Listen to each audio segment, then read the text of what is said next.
goodness, I forgot to put BJ's number in here. Let me get him I in look better here. that way. Yeah, there you go. Boom. There he is. I'm going to have to check all my other shots. So today, when we come into each shot, I'm probably going to be a little off because I didn't go back and reset stuff from last time. But hey, that's television production or whatever we're doing here. How you doing, BJ? I'm good. Yeah. It's been a little bit since we've been on, and mostly my on my side of things, just trying to line up guests. But we've got a good Well, we one are today. into the This will summer. be a good, yeah, good, Yeah, into good the school conversation. year, summer, all that.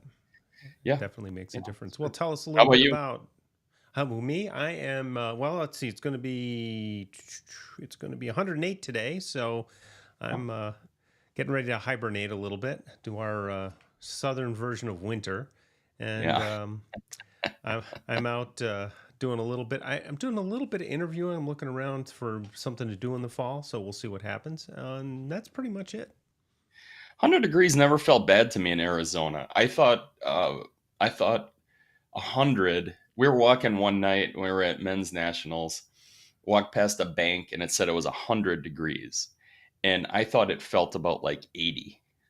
Yeah. Uh, so I If don't you think can 100 is too bad. Well, we went out for a walk last night. It was 100 degrees, and but the sun was down, and that's when everybody you're either up at 6 a.m. or 5 a.m. walking, or you're out later, middle of the day.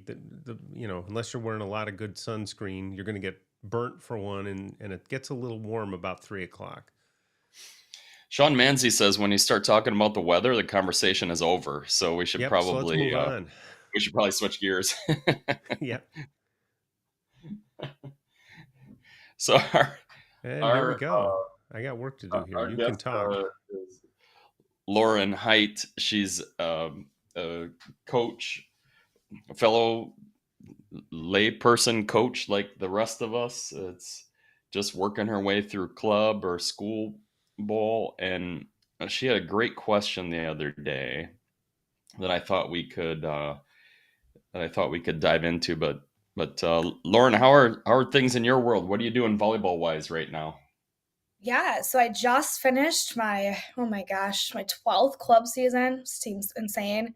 Um, I officially stepped back from high school. I needed a little bit of a break. Was getting kind of burned out. So just trying to figure out this summer what I'm going to do, and got some camps and clinics coming up. I'm working on building a volleyball IQ camp. Just trying to build some of that groundwork for kids. It sounds terrible to say, but less about the technical skill, more about the IQ of the game and getting them in there. So it's kind of my life right now. What do you do in a camp like that? I do a lot of little kids, like third to sixth grade stuff. But how do you structure something like that? I'm just curious. Yeah, so I'm in the more of a research phase, trying to figure out how I can structure this. But I do want it more mini games, the last 6-on-6 styled things. I think you learn a lot more about your shots and your ability to maneuver to things when you have less people on the court. You get that opportunity to explore and figure that out. And then when you get six, you can start, maneuvering and adding in, okay, now I have somebody here. What do I need to do? But for me, I was a setter growing up, and I've noticed setters have less setting IQ. I don't really know the best way to say it, but quick ways to calculate hitting efficiency, or quick ways to see, where the blockers are at and when I should be changing flow and when I should be dumping versus utilizing my hitters. And so trying to figure out how to structure that has been a challenge. So I'm open to any suggestions or anything people have for me. Yeah, that's Steven, and that gives me a good idea for a future show. Would be, let's put a camera in the gym and we'll talk through. I mean, we have huddle in our gym, Mhm. so uh, I could do a recording and show what's going on the court, and we could just talk through. Here's what we're doing now. Here's the drill that we're running. Here are the things that we were saying. That'd be really interesting to do something like that, just to capture on what Lauren's talking about. Yeah, I had the idea along those lines of called like in my gym, and that comes from Marwan because all the time when Marwan's instructing in my gym, this is, and he's he doesn't say it with that emphasis, but he talks about it, and I thought, boy, it'd be fun. It'd be a little scary for coaches, but say put a camera in your gym, just a wide angle camera. And let's bring some people like us or others in to Yeah. watch and then comment as you go along. It could be pre-recorded, it could be live. There's, Right. that might be a fun sort of thing. But the idea of a volleyball IQ camp, or it's almost teaching them the art of the game. Kinds of different things that you can do, and trying to stretch their. Lauren and I off camera before we started we're talking about the different types of change people prefer. You're going to find some players who just need to have the logic and everything built up incrementally. And then you're going to have some players that are like out there, like, okay, dude, let's do this, and all the things in between, and figuring out as a coach how to deal with each of those kinds of needs. Like, I have players who I have to explain every little detail, and they got an, and I used to get impatient with them, like, no, that's just their way, and I need to accommodate that. And then you get guys who are like, I'll try anything. What do you want to do, coach? Let's try this, or do something different and see what they do. So developing that IQ, that knowledge of, oh, okay, in this situation, I've got different options, or maybe I should run a pipe here because, or, run a one pipe combination. So we see what kind of timing we get out of the blockers, and that kind of stuff comes into play. Yeah. I think, one concept there is when you're teaching them, ask them what they notice. Yeah, that's a big thing I ask a lot of my kids. And again, I have 15, so a lot of them, my kids got stuck with COVID, their 12th or 13th year. 14 was really the only year they got to understand the game. So I love asking them what they see, what they're thinking. 90% of the time they tell me, I don't know. Right. I just see the ball, I go for the ball kind of thing. And as the season goes, you can start seeing that progression of, okay, no, I do see, ball setter, ball blocker, ball, hand or whatever that might be. Or, okay, I see that the blocker's here, so line is now open because they're taking a cross. And seeing them make those adjustments is actually, I think, my favorite part. I could care less about win-loss, but that's like my favorite part of seeing that progression. Mm-hmm. When I was coming up, I liked the beach a lot, and we just went and we always went and watched people play. Mm-hmm. Like whenever AVP came to Milwaukee or Chicago, I even went to Michigan a couple of times over to I think they played in Grand Haven. Mm-hmm. And we just would watch, and the littlest things that guys did, we spent a lot of time searching out those tiny little details of, there might be one play that we saw in a day, and we'd talk about that single play, on the drive home. You remember when he did this? How did he know to do that? Where was he looking? Or she, because the AVP for a while was both men and women. And we actually, I don't know, I may have learned as much from the women playing as the men, because the men can, some of them can overpower, just by sheer strength, can bust through something. The women oftentimes have to do the smart thing, so we learned, I probably learned more from the Patty Dodds of the world than than the guys. But anyway, I don't know, now we're straying a little bit afar afield. That's how this works. Yeah. So you said there was a topic. Yeah, so the other day, Lauren and I have a little side group. There's a couple of us, just friends. A couple of them have been on the podcast. People that we just chat with. And she asked a question that sparked my interest, which was, what are you doing? Especially now my role as a quote unquote new high school coach, right? Um, what are you doing to gain trust from your athletes? And it's such a, it's such a great question, and it is the thing that we probably should talk about the most. But I think first, like, why do we need that trust? That's the first question to ask, is why do we need trust from our athletes? What does trust get us? I think that's the first thing I would ask. Yeah, I take that back to, in my real career job.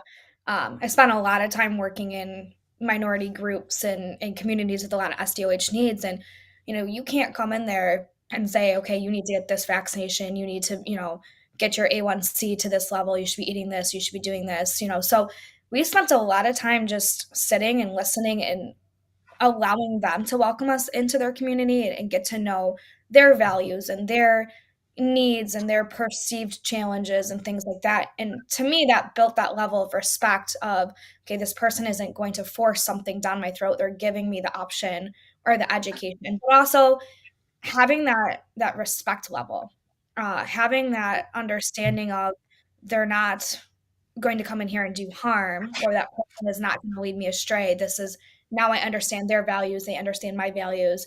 We can have a conversation that's on an equal playing field.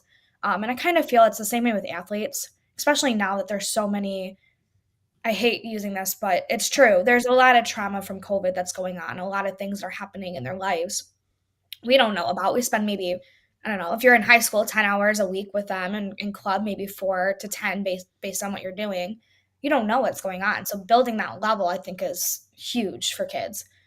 It's just amazing. You can have somebody walk into the gym and they can instantly get your respect because it's, I don't know, Misty May, but you get somebody else who's in there and you have to build that trust. And I think that's an interesting phenomenon in itself.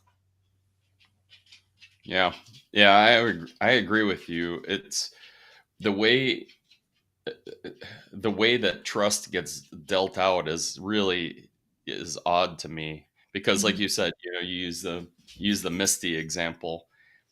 I mean, if she's in the gym, everybody immediately believes that she knows exactly what she's talking about.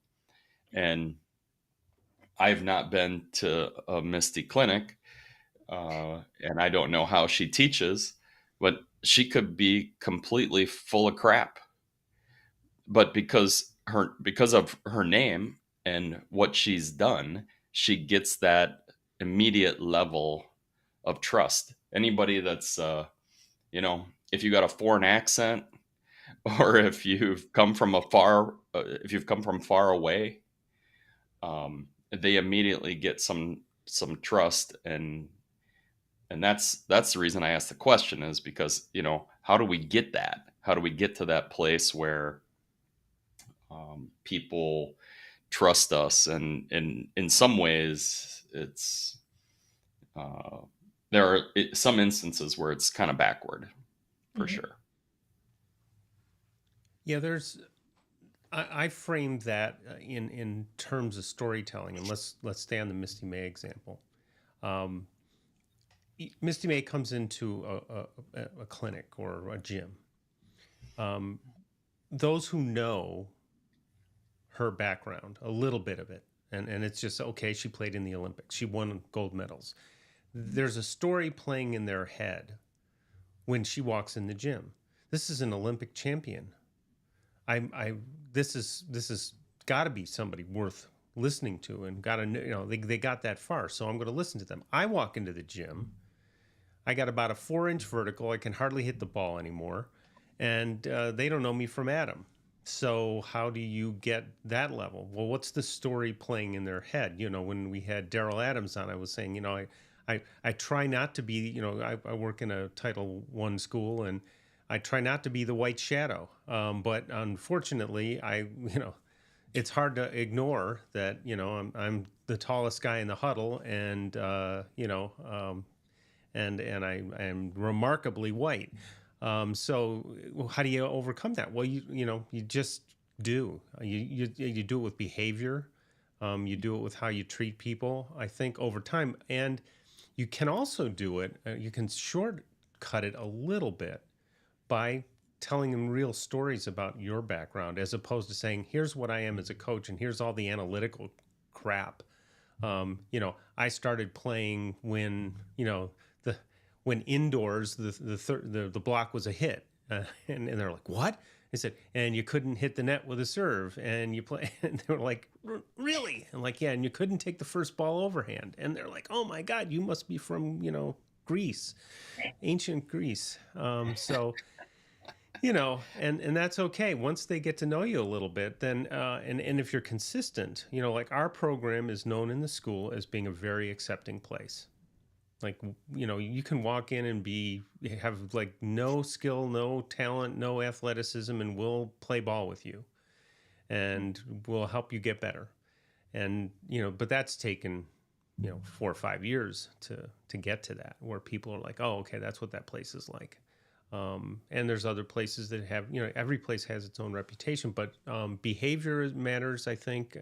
And through letting them know a little bit about you, Daryl said, we talked about the wood talk, where you sit down on the floor with them and you're on the same level and you're kind of kicking things around. I'm not real good at that yet, but I'm working on it. Or things like the whiteboard with the how are you feeling today. I don't do that, but I have conversations with players about what's going on. Are you all right? And they now feel comfortable enough saying, hey, coach, I had a really bad day, so don't expect a ton today.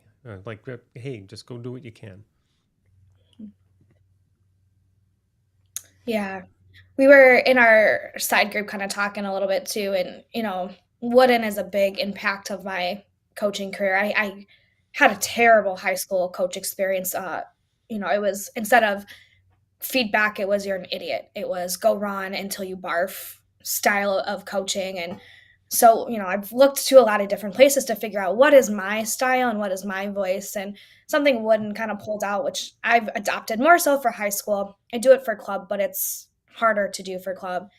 Showing up an hour early and just sitting in the gym and just allowing the kids to come in and talk. Just, boyfriend, girlfriend, mom, dad, school, whatever, and just let them word vomit and get that out. And it's almost that same thing of like, okay, where are you at today? What, if you can't give me your whole, kids are now up to that point where they can come up and say that to me. And it's, yep, got it. No questions asked at that point, So it's, everyone's got their own unique style of going about it.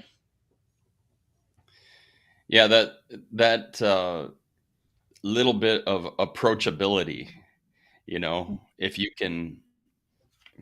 can make it so that you seem approachable for a kid, and so often we address a whole team where we're talking to 12 kids, where a lot of them really would prefer just to speak one-on-one.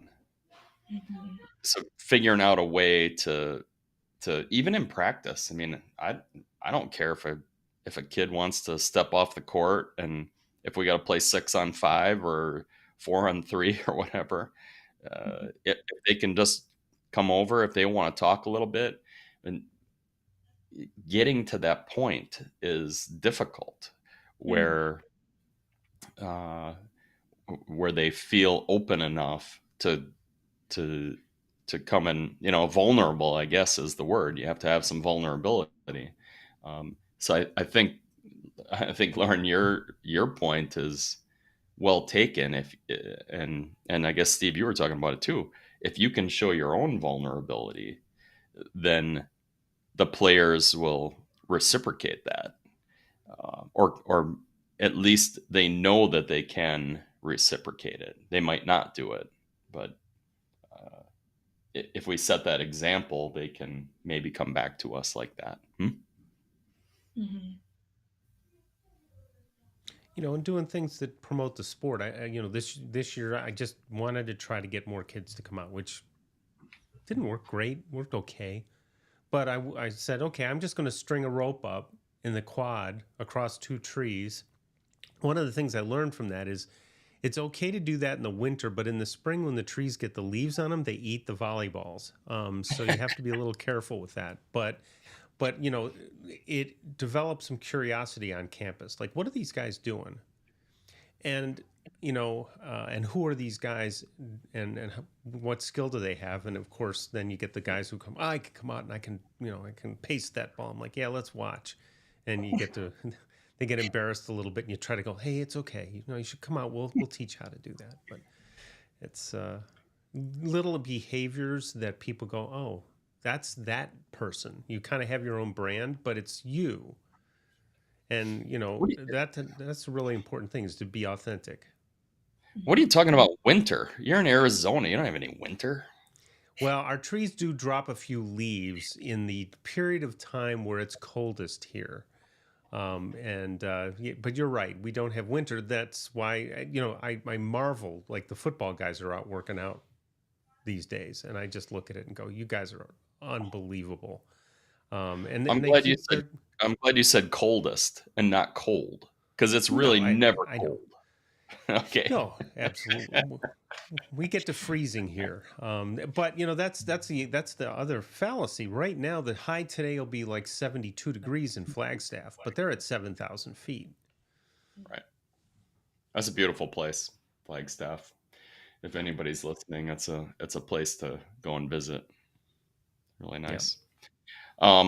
Steve, you mentioned, you said, I think the word that's most important to trust, and that's consistency.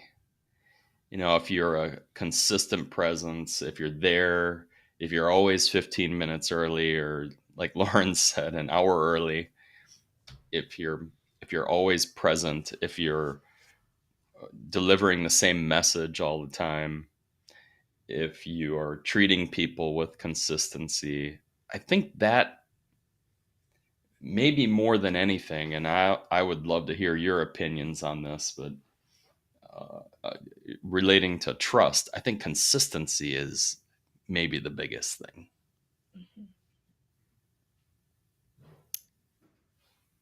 Yeah.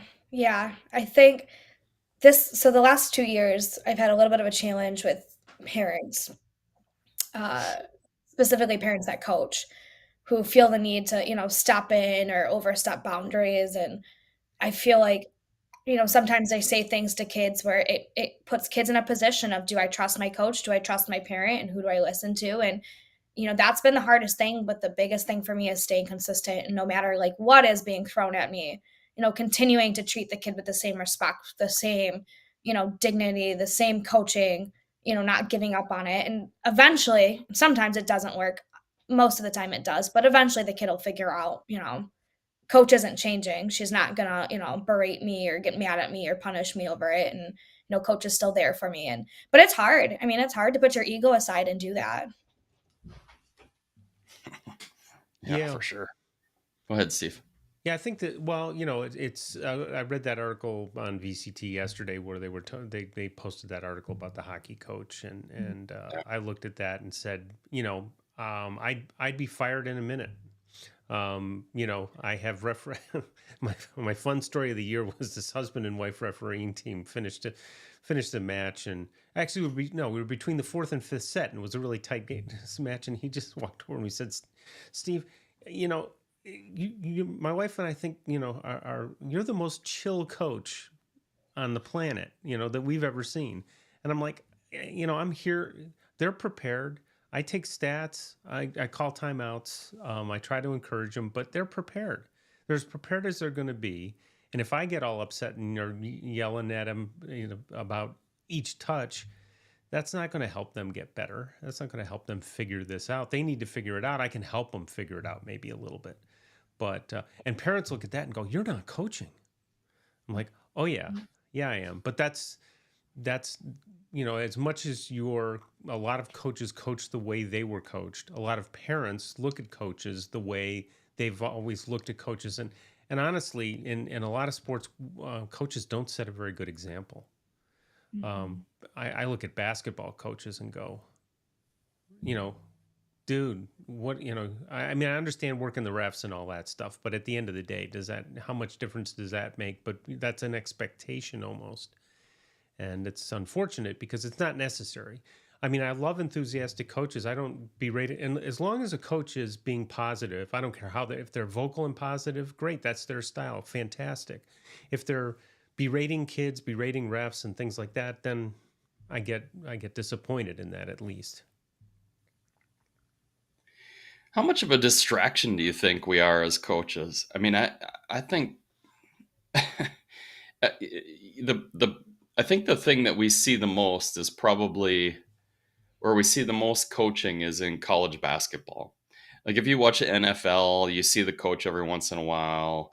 If you watch other sports, but the place where we really see a lot of coaching is in college basketball. And I just wonder how much of a distraction that coach is. Those players are out there doing as much as they possibly can. They all want to win. They all believe they're doing their best thing. Are we a distraction? Well, I'd have to say in basketball, probably not, because that's how people behave, and players expect it, and that's building trust too. If all of a sudden a vocal coach got quiet, the players would go, "What's wrong?" I find in our sport that they've got so little time to process anyway. I can give them a little bit. I might give them some positioning stuff. If I see that my wing defender in the back is following the ball instead of looking for the hitter, I might say, no, you got to go the other way. Don't forget. Because they'll forget. They get into patterns, and so those are the kinds of reminders I might give them. But I'm not going to scream it on every point. There are coaches like that, and that's fine. I mean, everybody has their own style. If it works and your players trust you and they're learning, if you're abusing them, I had a follow up to a situation where I was asking somebody about this coach. I said, "Well, they had a pretty good season." They were like, "It was a train wreck. They were pulling girls' ponytails. They were having conflicts with parents. They were, I'm like, oh man, I'm sorry to hear that. I'm disappointed to hear that." But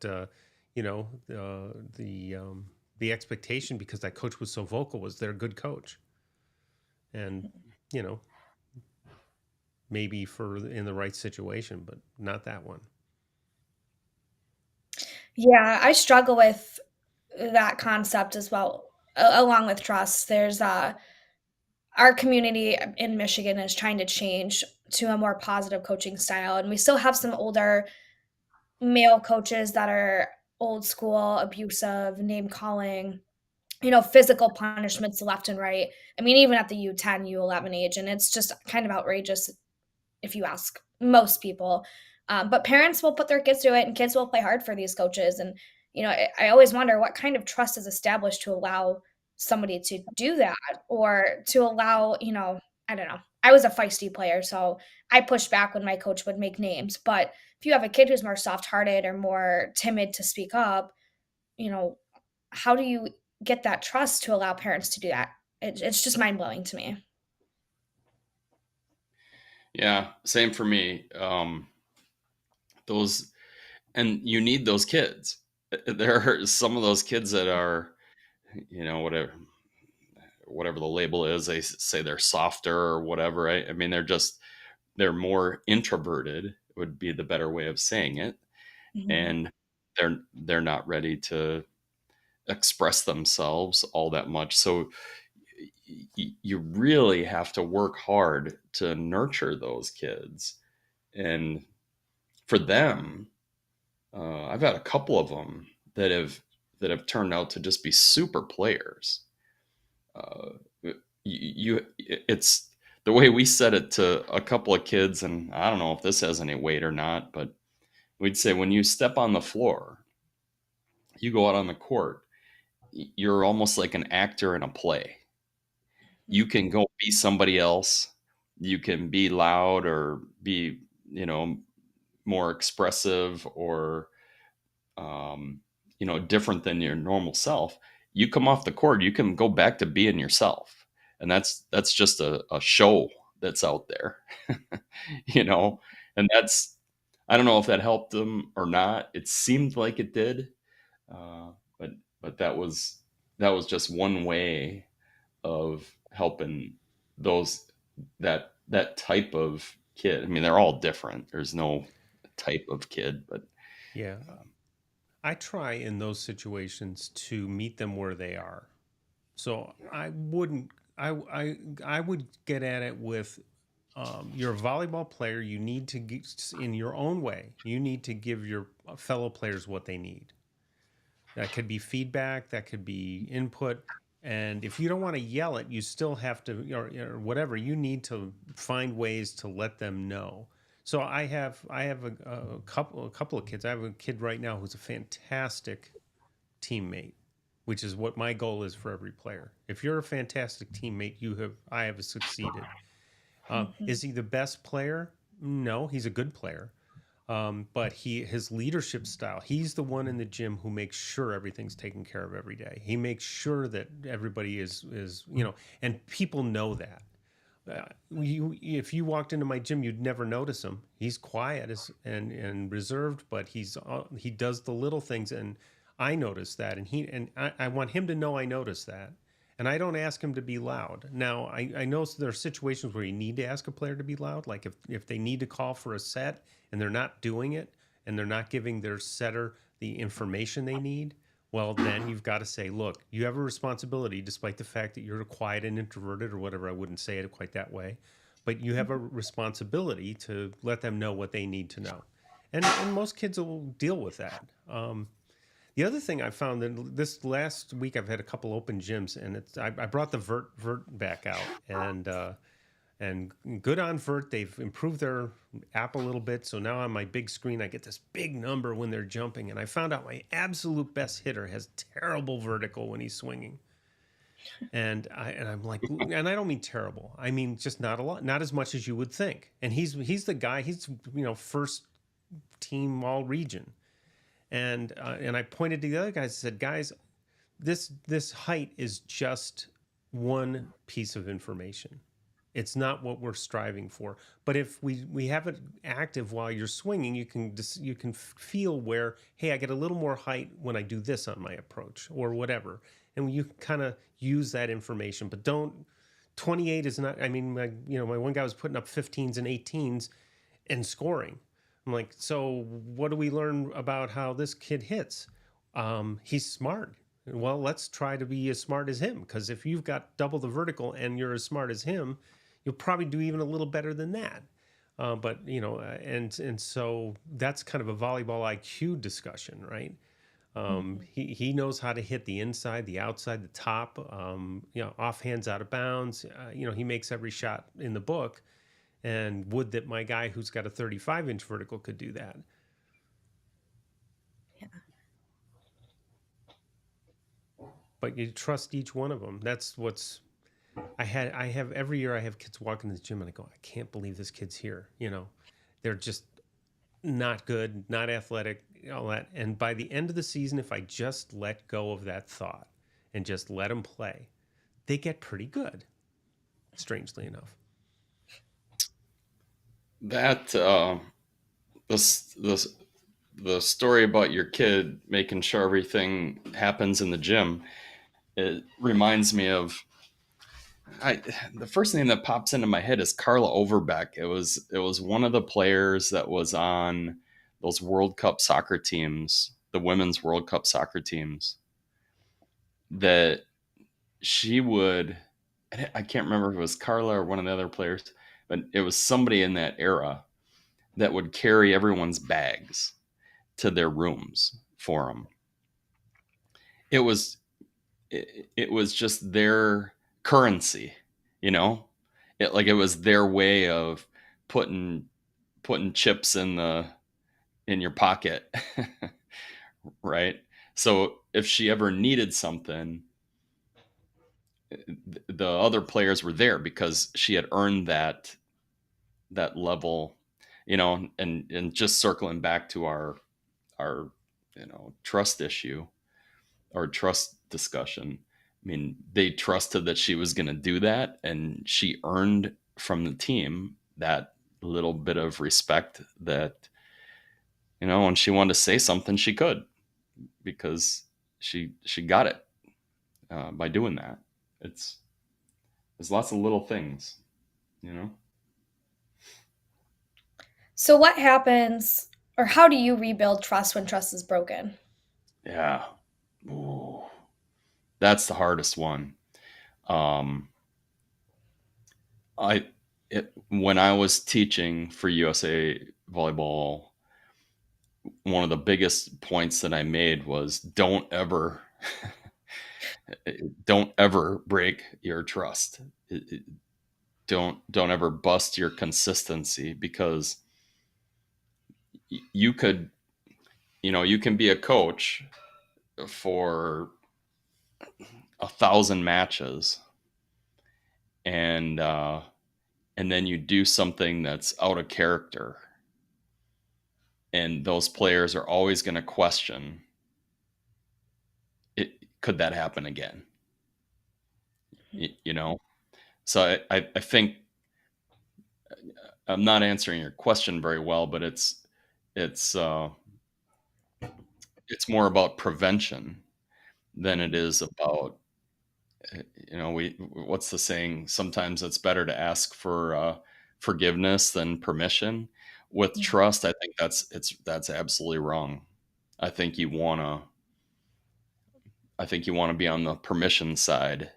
You don't ever want to break trust, because it's so hard to get it back. I think you can hedge your bets there a little bit, and I don't mean this as as a manipulation at all. But if you develop a culture of trust, but also a culture of forgiveness, Yeah. I That's true. think that I mean, there's no question that probably 3 or 4 times a year, I will come in and have to apologize to a player or to the team for hey, this happened. And it's not that it's usually a heat of the moment thing, or I didn't have the right information, or I wasn't looking.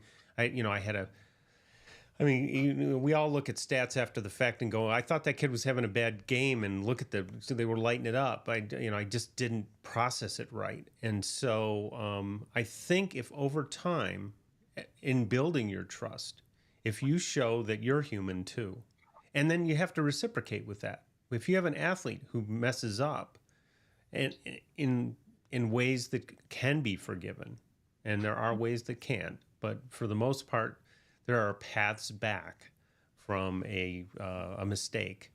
And I would, when I write mistake on the whiteboard, it's MISTEAK, because I want them to go, okay. We want to understand that within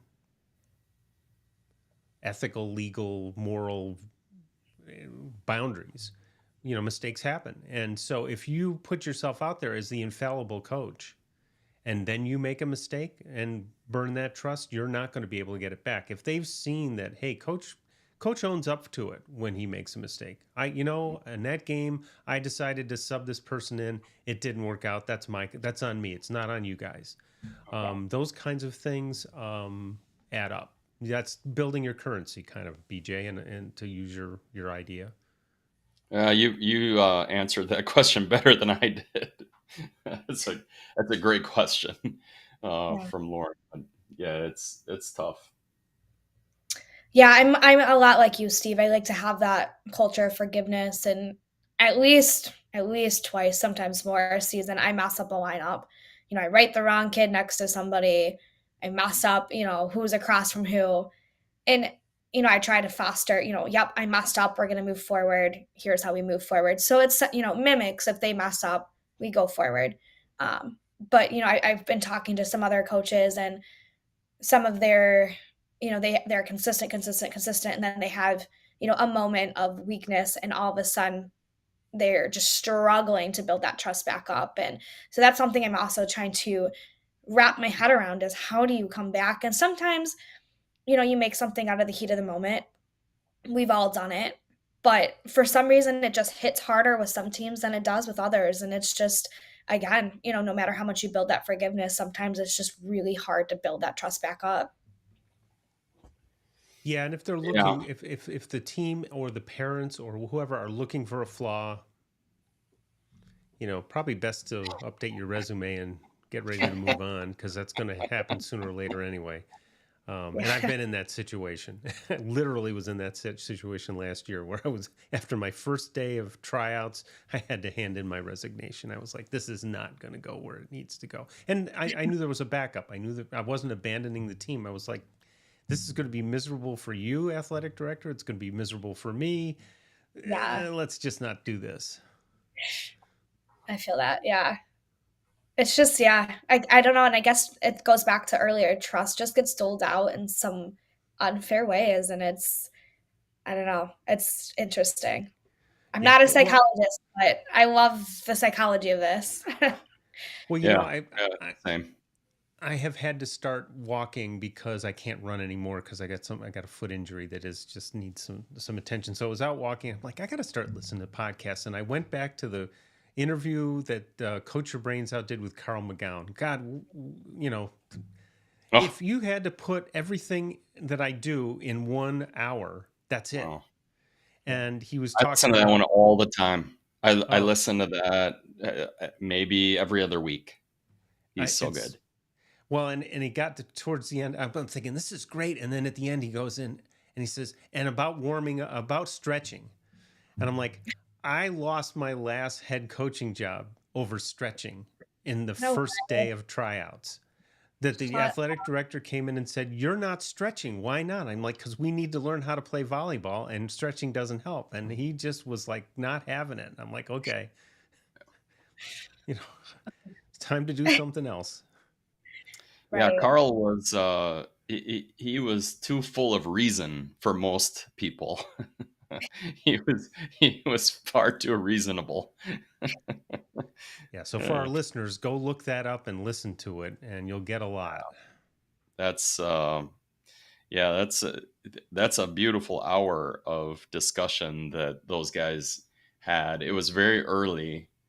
John and Billy, I think I want to say it was in their first, I don't know, maybe 20 or 30 episodes where they had Carl on.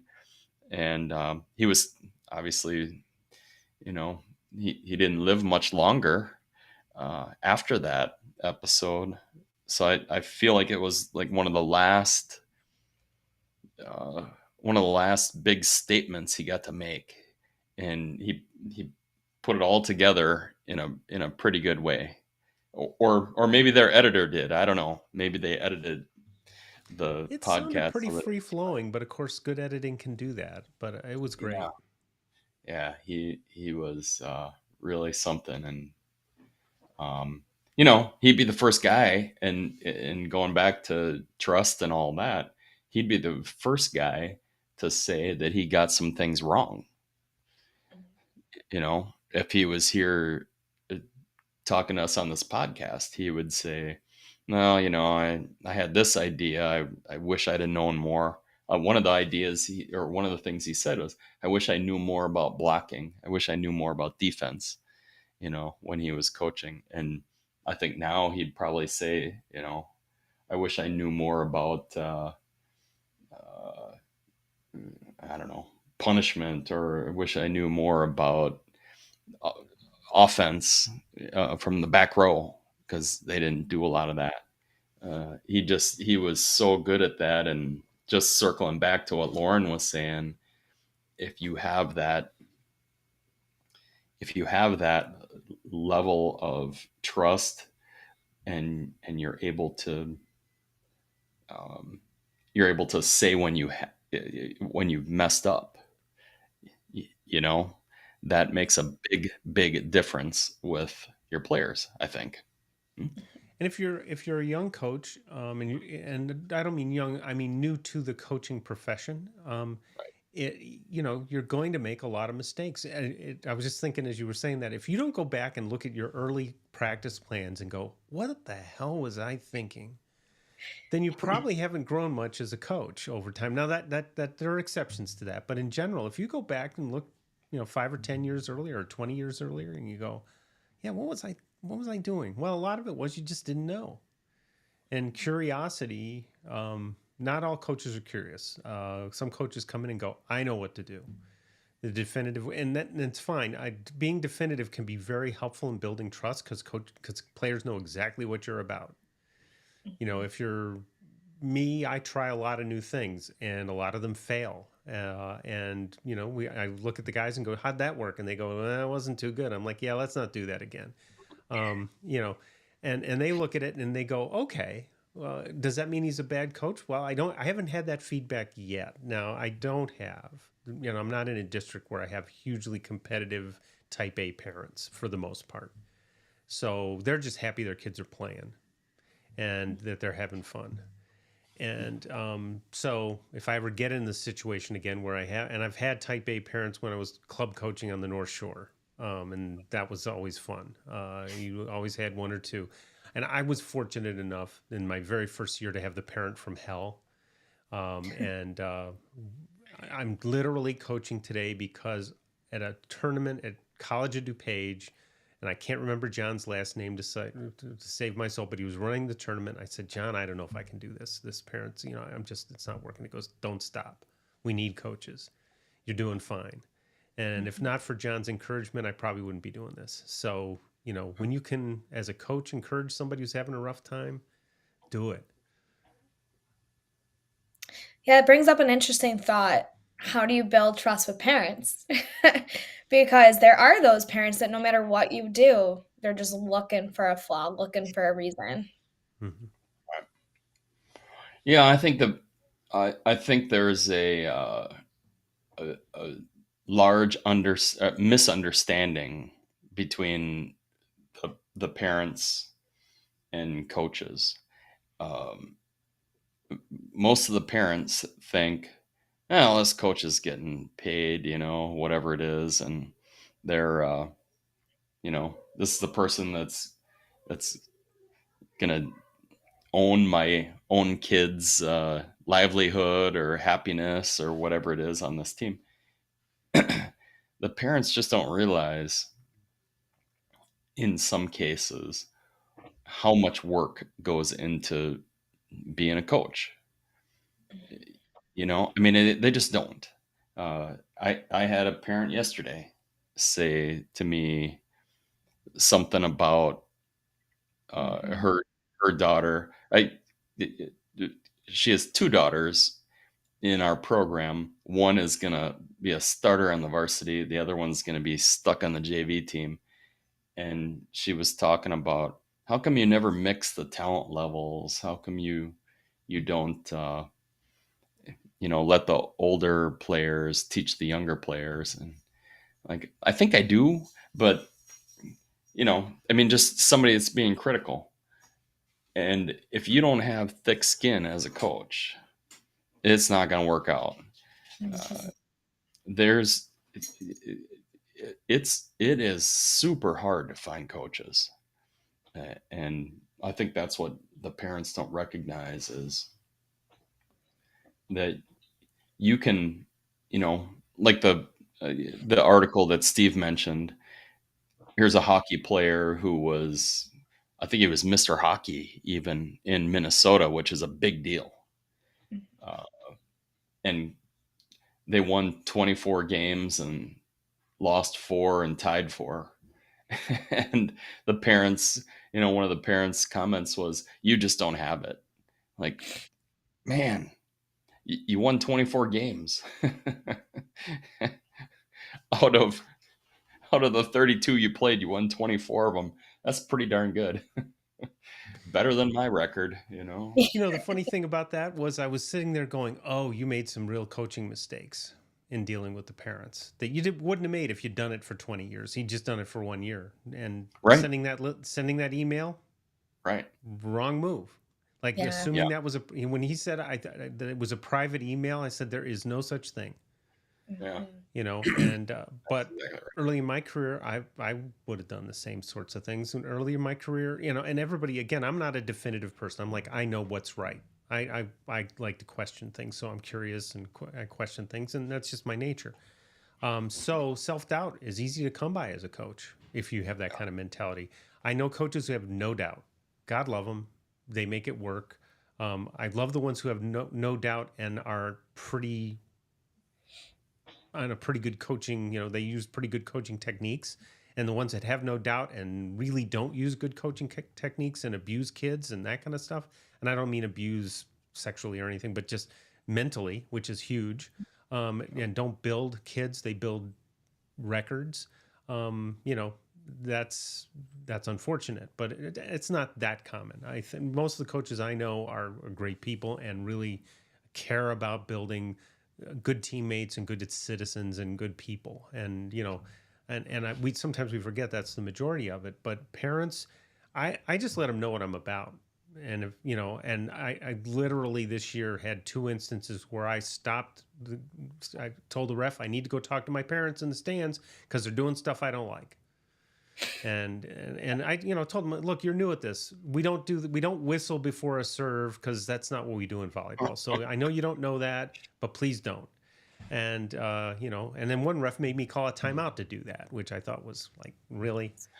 He said, well, literally, he said, you need to call, you can do it if you want to call a timeout. I'm like, fine, give me a timeout. I was like, geez, give me a break. I'm trying to make your life easier. But once my parents know, good things happen. They start seeing that, they can be positive in the stands. They don't have to denigrate the other team and for us to have fun and be good. But, Yeah, I think early in my coaching career, I wanted to win over like every single parent and wanted them to like me. And as I've gotten older, it's just there are some parents that are just never going to be happy. And this past high school season after the Uvalde shooting, we had some new security procedures that were put in place. And our practices used to be open to parents, and then it was locked doors, cameras everywhere, had to have a badge on you at all times. And I had a freshman parent come in, and I had no idea who this parent was, just getting to know the freshman. I asked her who she was, explained to her our security protocol, asked her to leave the building. I said, if you have, concerns, feel free. You can call my AD, you can call our superintendent. It's not my policy. This parent all season long held that one interaction as the reason for not wanting to like me. And, I get it. But, at the same time, my hands are tied and there's, I'm not going to stress out that you don't like me. It is what it is. Yeah. Yeah, well, you're fairly unlikable, so it's right. Yeah, it is really hard. I mean, I think the biggest thing maybe is just having that flexible mindset. We have a lot of weird stuff that's going on now. Like you said, the cameras around the building. In the cameras around the buildings that I've been in have helped us in a couple of cases. Somebody's walking out the door with in one case, I had a kid steal a mascot and walked out the door with it. I know. And his mother helped him, honestly. And the two of them are walking out the door with this mascot, and they get the picture of it. And I'm like, well, okay, yeah. Send me the picture. Yeah, here's this guy's name, go knock on their door. The next day they had the mascot back. Yeah. It's a different world, but the flexibility is important. And again, I think that ties back into our discussion on trust, which is, if you can be flexible and you can be a little bit vulnerable, I think the athletes that we're working with are going to respond. Right? I mean, just those couple of things. I mean, the consistency as well. If you're consistent, they're going to trust you. If they trust you, it's because you're consistent. All that, but it's yeah. Another piece of that too, and we've talked about this story a few times, but I think about Karch and the trust he built with his team. I don't know about parents, but I'm assuming it carries over. And the idea of roles and letting people, like this year, I am going to have people, seniors who try out for my team, that I'm going to have to say, look, I can have you on the team. You're probably not going to play much, if at all. We'd love to have you in the gym with us, but this is the role that you're going to have. And I can tell that my own personal story. I played 2 years of high school soccer. I played 20 minutes as a junior, and I played 0 minutes as a senior, and I would do it all over again. Yeah. I had the captain of the team going, hey, you need to put him out there. And the coach saying, no, I got to get the freshman out there for next year. And I'm like, okay. But I matured late as an athlete. I played club soccer after that. I had a ball. I still have a little bit of skill. So, and I have a lot of soccer players in my program.